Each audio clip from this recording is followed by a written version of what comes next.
Hope is an interesting force. It's an emotion, it's a reality, it's a dream, it's a goal. Maybe sometimes it's a prayer. But for every single one of us, hope is a choice. Hope is not like anything other. It is truly unique. It's the very thing that we all need, and yet at the same time need to be. Hope is something that you will pray for, but all the while, when you're crouched on your knees, something that you really are. It's a paradox of needing and becoming. This is hope. It's why all the more I'm convinced that hope happens by scientific formula.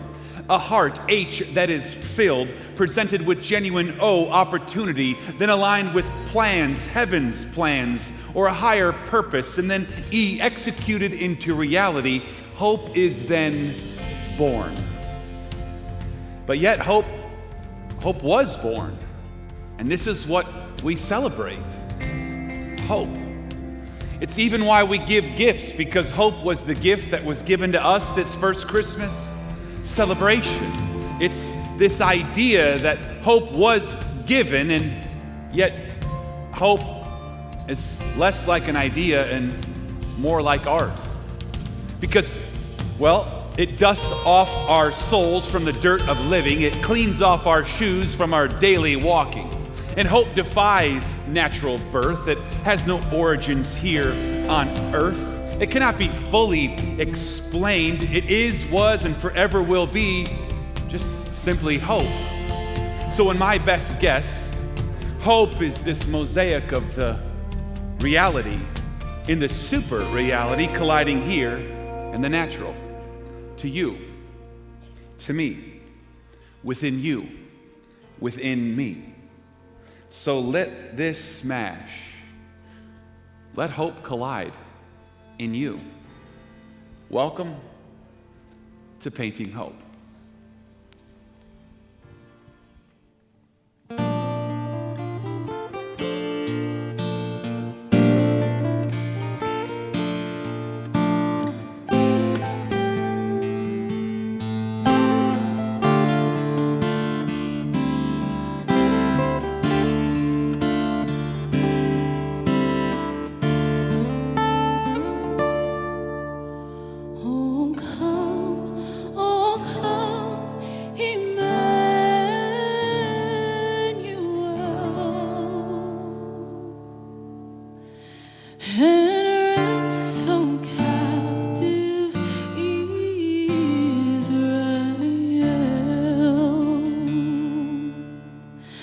That mourns in lonely exile here until the Son of God appears. Rejoice, rejoice, Emmanuel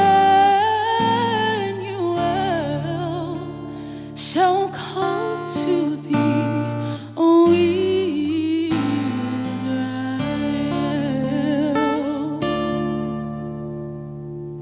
Oh, come, the red sea, thine old from Satan's tyranny, from depths of hell thy people save, and give them victory o'er the grave. Rejoice, rejoice, Emmanuel shall come to thee, O Israel. Ooh.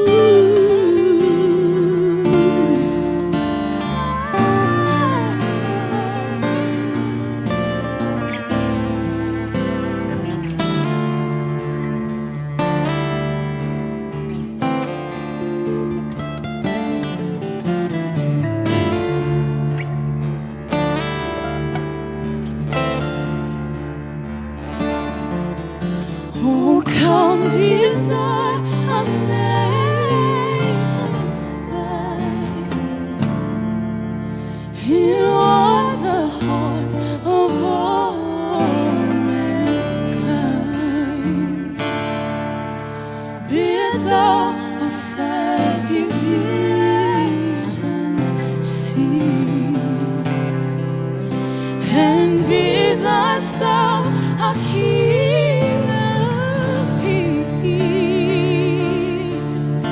Rejoice, rejoice, Emmanuel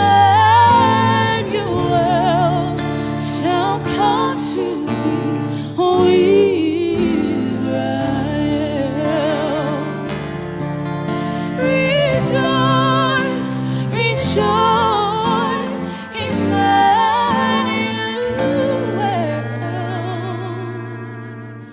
has come to thee, O Israel. Has come to thee, O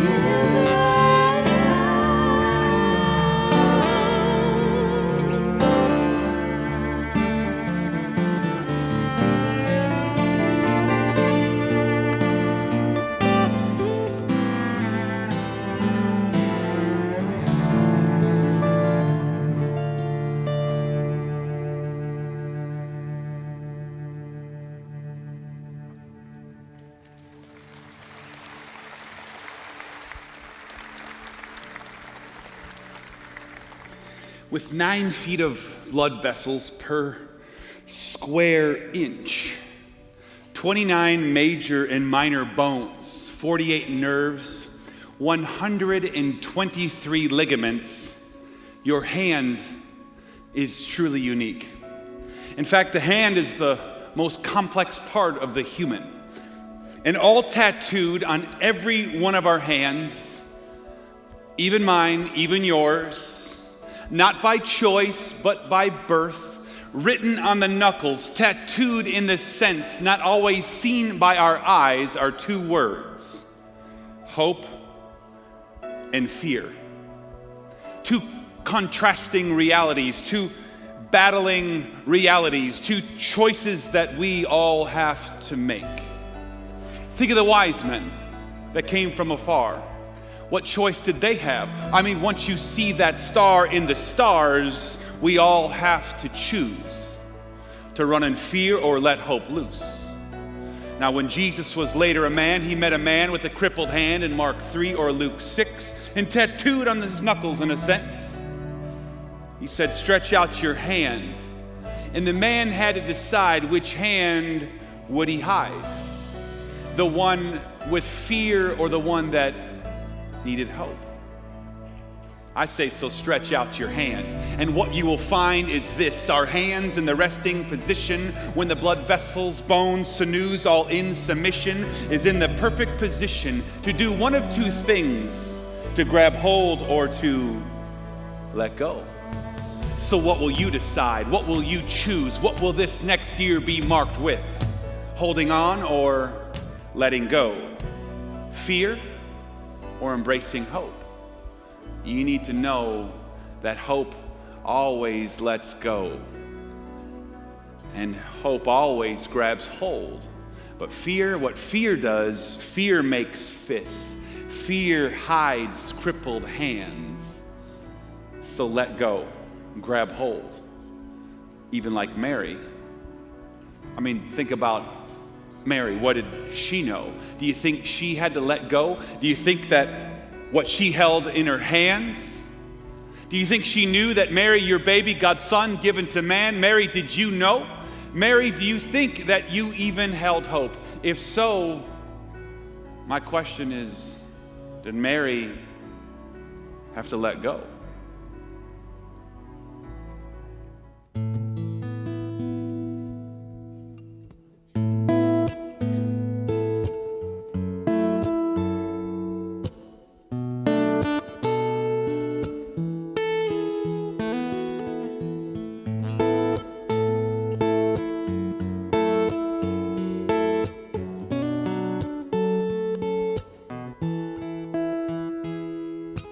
In the bleak midwinter, frosty wind made a moan.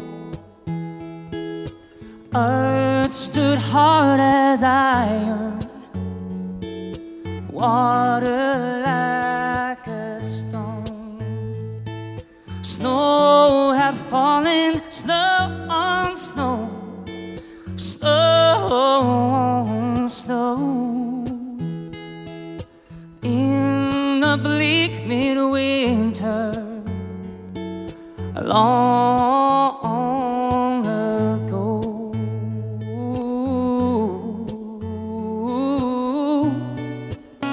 hey, hey.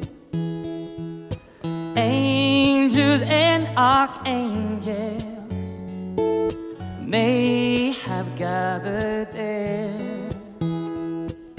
cherubim and seraphim from the air, but only his mother in her maiden bliss worship the beloved with a kiss.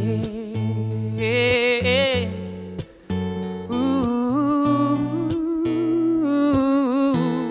oh, oh, hey.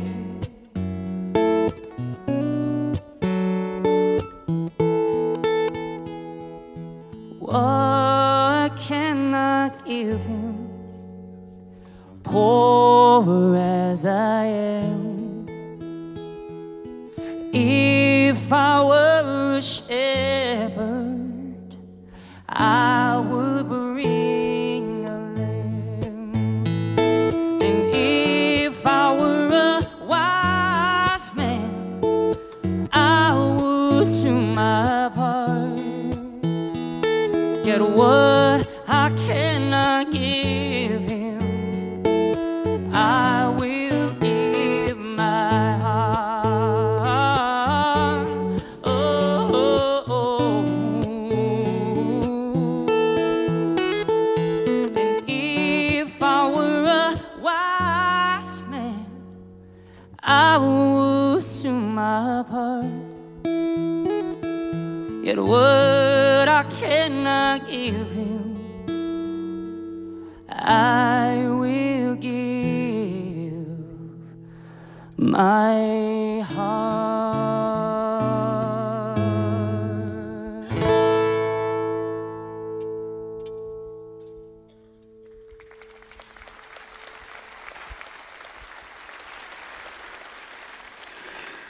The heart. 4 compartments, many valves. It's constantly in motion. It's a symbol of emotion. It's both keeping you alive, but it's way more than just muscle to be weighed. Think of when your children roam.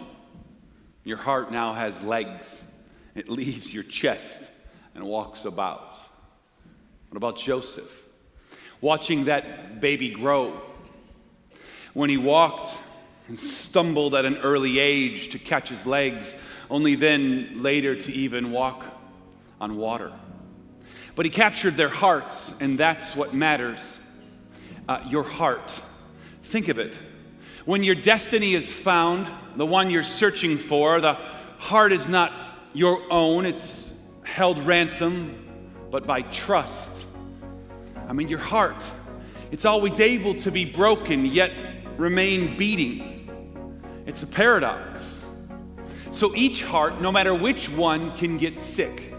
And that's why Solomon, a wise king and a fog of wisdom, writes, hope deferred makes your heart sick.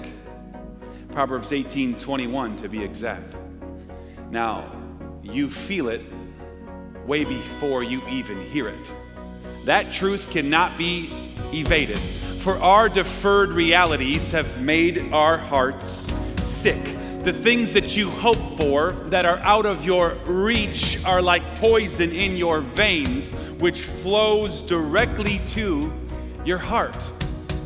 The reality is this: we will all deal with new realities along the way in this thing we call reality. It's the new normal that every single one of us have a hard time embracing. And in that place, that disappointment leads us from what was, the old and the new, from what could be, well, in a sense, both now are deferred. And I'm convinced having a new reality and a broken heart is far more difficult than having just a new reality, especially without hope. Da Vinci said it best: hope is powerful because tears come from the heart, not the brain. So frankly, in my experience, what defers our hope is our inability to brace into the new reality while we break free from the old one. The shock of it, yeah. The weight of it, for sure. The grief of it, with no doubt. So in some ways, in this place, we become sick. So this Christmas, let me give you a simple gift. Grief is not the roadblock where you are to go. In many ways, it's the roadway to it. And there, the new normal takes hold. And that's why Solomon finished that proverb, a longing fulfilled as the tree of life. And their hope never lets you go. So defer your heart no longer. Become stronger. Embrace what holds you, and hope will find you there. Curled up in a ball, defenseless and alone, full of fear, hope will come there to you like a gift, a grieving gift. For your hearts long for just a little bit of hope. Your world, this world, is waiting for a miracle. So call out in your sea of hurt, because hope goes there first. In fact, every single one of you in this place, get your cell phone out. I said it right. Get the smartphone out that's arguably not making any of us any smarter.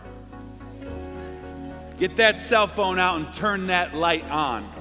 Turn it on and raise it up. Turn that light on. Don't doubt. I'll wait one by one and the lights will come on. Now let this be a sign, a symbol this Christmas season.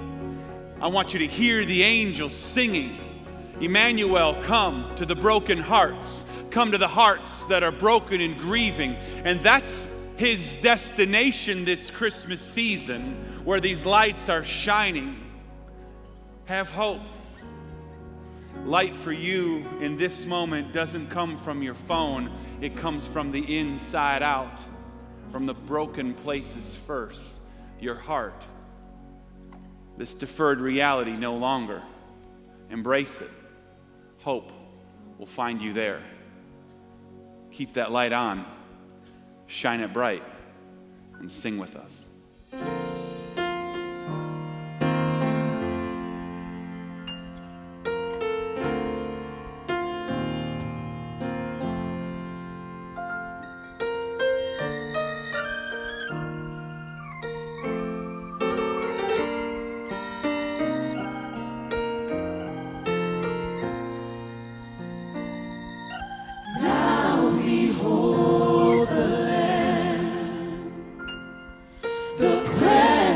Lamb of God, born into sin that I may live again, the precious Lamb of God. Now behold the Lamb, the precious Lamb of God, born into sin that I may live again, the precious Lamb of God. Holy is the Lamb, the precious Lamb of God. Why you love me so, Lord, I shall never know. The precious Lamb of God. Holy is the Lamb, the precious Lamb of God. Why you love me so, Lord, I shall never know. The precious Lamb of God.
I broke your heart.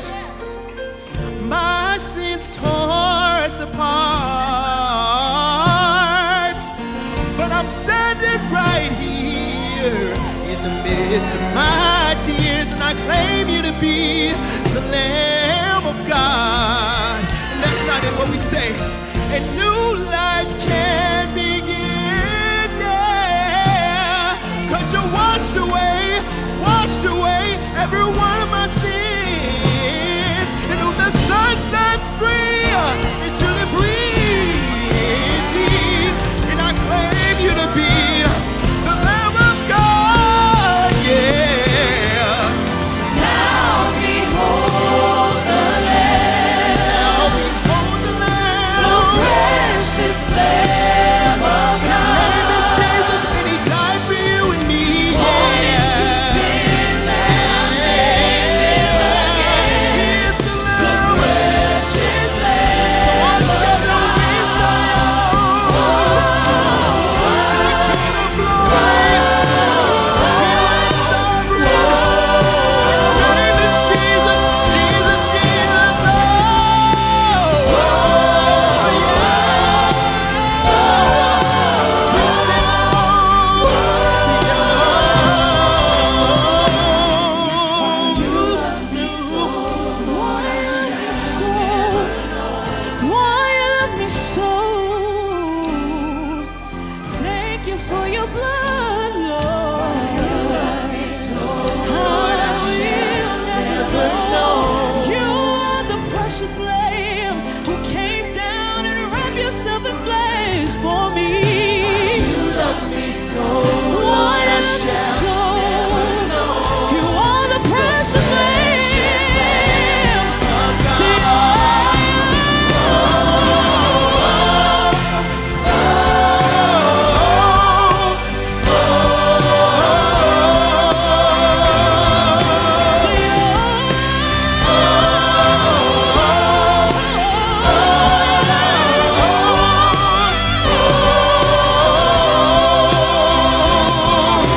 Say,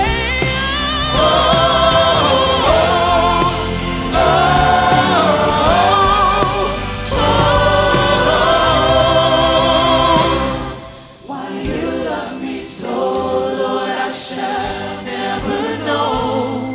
The precious Lamb of God.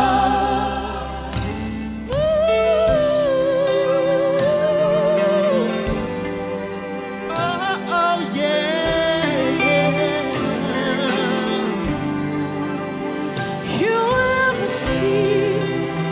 You love me, Jesus. So you shed your blood for me on Calvary.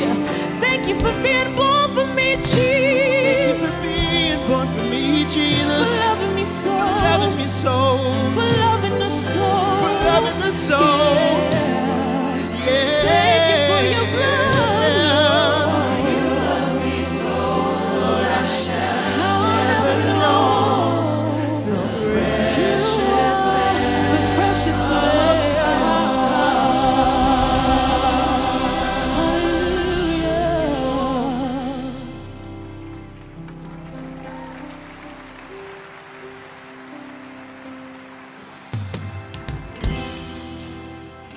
Come on, I need you to say amen. After that, you can do better than that. I know you can. Let me hear you say amen. God is speaking to you, amen. Inside your head, He's been whispering, amen, amen, and amen. In that place, no other location holds all the senses. It's really a one-stop shop for them all. Hearing, touch, and taste, and sight, and all those senses in that place, miraculous in their own right, but arguably, in my opinion, none more than sight. These rods and cones, vitreous humor, photoreceptor cells encased really in a movie screen in the back of your head, all capturing your life, working together under constant perfect pressure. That's how you see. Now, could you imagine that Christmas season, that first delight when you saw that baby born, darkness forlorn, the angel was announcing this king is born. What a sight to see with your own eyes. How could that even be? Well, scientifically, your eyes see because of light. So what you look upon matters. Jesus said in the book of Matthew, the eye is like a lamp to your body, and if your whole eye is filled with light, then your whole body will be filled with light. So how we see matters, what we see matters. So what if I could take you into the future? What if you could look at a light like that? What if literally we got in a DeLorean and went 88 miles per hour into the future and you saw your Christmas season past this season, because some of it might be tough for whatever reason? What if you could look at light like that, past this moment into the next? Well, I'll quote you. Imagine, if you will, you speaking to yourself 10 years from now, looking at the light past this moment. So you say this to yourself, and I quote, I wanted to tell you a few things that you just need to know. 10 years from now, past this Christmas, that you will know then, but now you don't know. And in that place, you will truly see. Life is like that. It's easy once you understand. And to understand is just to simply see. While we remember that moment, you watched, you thought, you cried from that out of control life, from the tragedy, from things that you chose tragically, from that moment where you felt hopeless, and at some point you felt like hope left you. But you need to know this: your life turns out so great.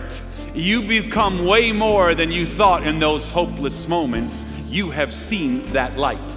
The things with your parents, that big breakup, I wish you could see what I see. At school, when those kids made you feel worthless, when your spouse left, when you lost your job, when your kids grew out of you, when you went from plan A to B and then to C. I wish I could just blink you all there, because you have your own story of hope. You can see 2020 in that place. You're past this fog of pain. So open your eyes in this moment to truly get to the next. And remember this: with eyes of hope, you truly see. And Christmas came to give you light so you could see hope again. I'll say it to you this: the rearview mirror in your car, it's a lot smaller than the windshield. Keep looking forward. He's got a windshield for you. The rearview mirror is the past. The future's bright.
there is hope because of the hope.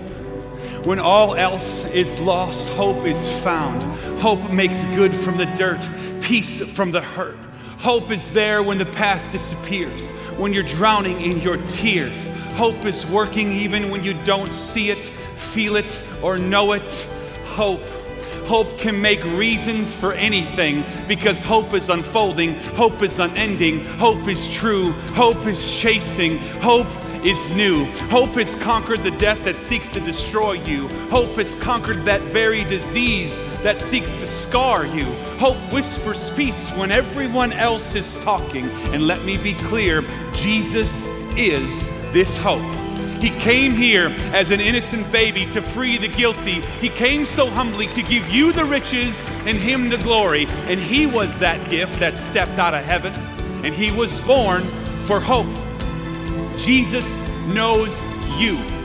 Beautifully unfinished, incomplete, in process, temporarily diminished. But Jesus is this hope. So let that smash and bash and ring through the entire earth that Jesus is this hope. Let the reality of hope this Christmas season become your reality that Jesus is this hope.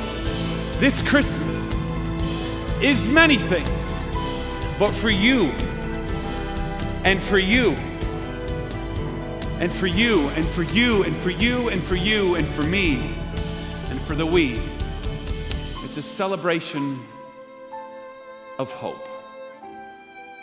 Be born into that reality. That is the gift of Christmas for you. For the world, yes, but for your world. And so may your head and your heart and your hands all declare that Jesus is the hope. This is the art, and you just happen to be within it.